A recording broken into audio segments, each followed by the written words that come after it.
Hello all, welcome to cinema కబర్లు. Here is the review of Daku Maharaj. నేను మూవీకి వెళ్ళక ముందు ఫుల్ హైప్ తోనే వైబ్ అయ్యి ఉన్నా. మూవీ అయితే బాగుంది భయ్య. మూవీ చూసాక అదే వైబ్ తో థియేటర్ బయటకు వచ్చా. Movie was so good. అంటే ప్రీవియస్ ఫిలిమ్స్ లో బాలయ్య గారిని టూ హెవీగా చూపించారు, కానీ ఈ మూవీలో బాబీ గారు బాలయ్య గారిని ఒక వింటేజ్ క్యారెక్టర్ తో చూపించి మంచి మాస్ ఫీస్ట్ పెట్టారు. సో ఫస్ట్ నేను captain of the ship director Bobby Kolli గారి గురించి మాట్లాడతా. బాబీ ప్రీవియస్ ఫిలిం వాల్టర్ వీరయ్య సంక్రాంతికి మంచి బ్లాక్ బస్టర్ కొట్టింది. అదే వైబ్ తో ఈ సంక్రాంతికి కూడా బ్లాక్ బస్టర్ కొట్టేశారు. ఇంకో మాట లేదంతే. బేసికల్లీ మూవీకి వెళ్ళాక ముందు నేను కొన్ని పాయింట్స్ పెట్టుకున్నా. మూవీ చూస్తున్నప్పుడు ఆ పాయింట్స్ దాటి మూవీ ఉండకపోతే చాలరా సామి అనుకున్నా. అండ్ మూవీ చూసాక మూవీ నన్ను సర్ప్రైజ్ చేసింది. నేను అనుకున్న పాయింట్స్ ఏంటంటే, ఫస్ట్ బాలయ్య గారిని టూ హెవీగా చూపించకపోతే చాలు అనుకున్నా. ఆ తర్వాత యాక్షన్ ఎపిసోడ్స్ టూ హెవీగా ఉండకపోతే చాలు అనుకున్నా. అండ్ అలాగే డైలాగ్స్ కూడా టూ హెవీగా ఉండకూడదు అనుకున్నా. అండ్ స్టోరీ కూడా మరీ ఓల్డ్ టెంప్లెట్ లా కాకుండా కొంచెం రిఫ్రెషింగ్ గా ఉంటే బాగుంటది అనుకున్నా. అండ్ మెయిన్ గా స్టోరీతో పాటు screen play and characters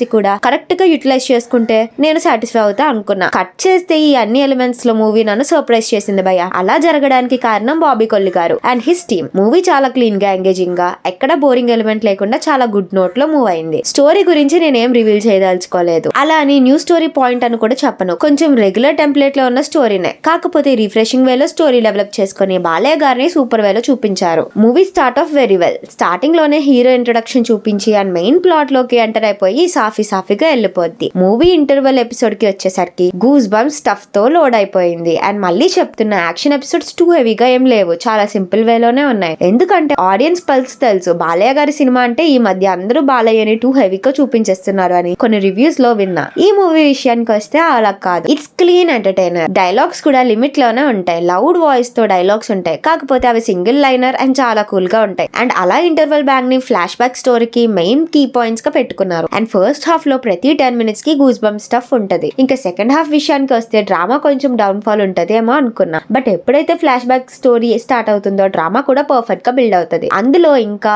surprising element ఏంటంటే, బాబీ గారు ప్రతి క్యారెక్టర్ కి ఇంపార్టెన్స్ ఇచ్చుకుంటూ పోయారు. అది నాకు రీసెంట్ టైమ్స్ లో చూసిన మూవీస్ కన్నా 100% బెటర్ ఎఫర్ట్ లా అనిపించింది. అండ్ దెన్ అలా డ్రామా నుంచి వచ్చిన డాకు ట్రాన్స్ఫర్మేషన్ కూడా బాగుంటది. డాకు మహారాజ్ క్యారెక్టర్ కి చాలా తక్కువ టైం ఉన్నా మూవీకి స్ట్రాంగ్ ఇంపాక్ట్ ఇచ్చింది. అండ్ మూవీలో స్క్రీన్ ప్లే గురించి మాట్లాడితే ఇంచుమించు వాల్టర్ వీరయ్య స్క్రీన్ ప్లే లాగే అనిపించింది. అంటే వాల్టర్ వీరయ్యలో స్టార్టింగ్ హీరోని ఇంట్రొడ్యూస్ చేసి అలా ఒక ప్రాబ్లం లోకి ఇన్వాల్వ్ చేసి ఆ ప్రాబ్లం నుంచి flash back episodes characters importance అన్ని బయటపడతాయి. ఇక్కడ కూడా సేమ్ టెంపోలోనే ఉంది, కాకపోతే డైరెక్షన్ కొంచెం రిఫ్రెషింగ్ వేలో ఉండడంతో నేను మూవీకి బాగా కనెక్ట్ అయిపోయా. పర్ఫార్మెన్సెస్ విషయానికి వస్తే బాలయ్య గారు as Daaku Maharaj is terrific. ప్రతి షేడ్ లో ప్రతి ఫ్రేమ్ లో కుమ్మేశారు. అండ్ యాక్షన్ ఎపిసోడ్స్ లో స్టైల్ అండ్ స్వాగ్ అయితే వేరే లెవెల్. బాబీ డియోల్ రోల్ కూడా బాగుంది. యానిమల్ లో యాక్టింగ్ పీక్స్ లో చేశారు. అండ్ ఆ మూవీ తర్వాత మళ్ళీ ఇప్పుడు పర్ఫెక్ట్ రోల్ సెలెక్ట్ చేసుకుని బాలయ్య గారికి ఈక్వల్ పర్ఫార్మెన్స్ ఇచ్చారు.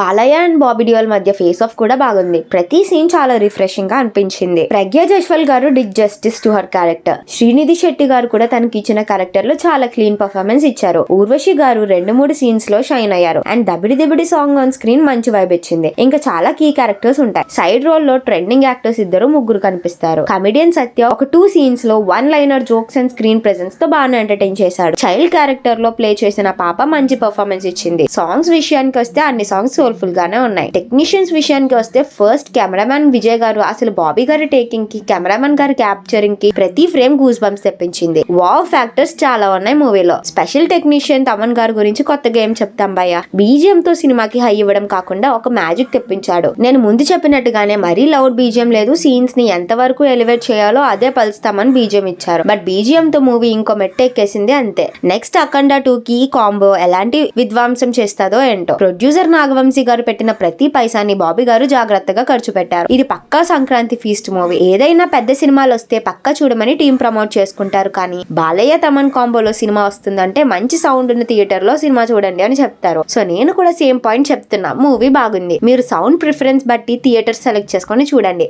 That's all for the review. నా రివ్యూ మీకు జెన్యూన్ గా నచ్చితే వీడియోని లైక్ చేసి షేర్ చేయండి.